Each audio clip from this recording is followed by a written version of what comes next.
Irregular periods வந்து இருக்குது அப்படின்னா உங்களோட டயட்டை வந்து கரெக்ட் பண்ணுங்கள். அதே மாதிரி உங்களுடைய தூக்கம் வந்து கரெக்டான டைமில் இருக்கிற மாதிரி பார்த்துக்கோங்க. ஸ்ட்ரெஸ்ஸை மேனேஜ் பண்ணுறதுக்கான சுவாச பயிற்சிகள், யோகா பயிற்சிகளை வந்து ஃபாலோ பண்ணுங்கள். ரெகுலராக நடைப்பயிற்சி இல்லை யோகா பயிற்சிகளை வந்து ஃபாலோ பண்ணுங்கள். இதெல்லாம் நீங்கள் ஃபாலோ பண்ணிவிட்டு நான் சொல்லக்கூடிய இந்த டீம் வந்து நீங்கள் எடுத்துக்கலாம். அதாவது கருஞ்சீரகம், சதக்குப்பை, மரமஞ்சள். இந்த கருஞ்சீரகம் வந்து இன்ஃப்ளமேஷனை நல்லா வந்து குறைக்கும். மரமஞ்சளில் இருக்கக்கூடிய பெர்பரின் அப்படிங்கிறது வந்து இந்த இன்சுலினோட இம்பேலன்ஸை வந்து சரி செய்யும். இது கூட சதக்குப்பை அப்படிங்கிறது இந்த estrogen, progesterone hormone, thyroid hormones இது எல்லாத்தையுமே வந்து பேலன்ஸ்டாக வச்சுருக்கும். இது 3யும் ஈக்குவல் குவான்டிட்டி வந்து எடுத்துட்டு நீங்கள் ஒரு டீஸ்பூன் போட்டு டீ மாதிரி காலையில் வெறும் வயிற்றில் வந்து குழந்தைங்களுக்கு கொடுங்க.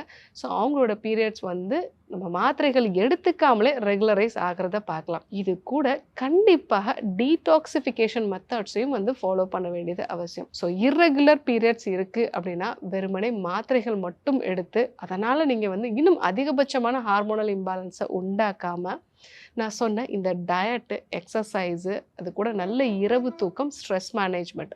ஸோ இது கூட நான் சொன்ன இந்த கருஞ்சீரகம், சதக்குப்பை, மரமஞ்சள் டீ எடுத்துக்கிறது, இது எல்லாத்துக்கும் முன்னாடி கண்டிப்பாக ஒரு முறை டீடாக்சிஃபிகேஷனை வந்து ஃபாலோ பண்ணுறது.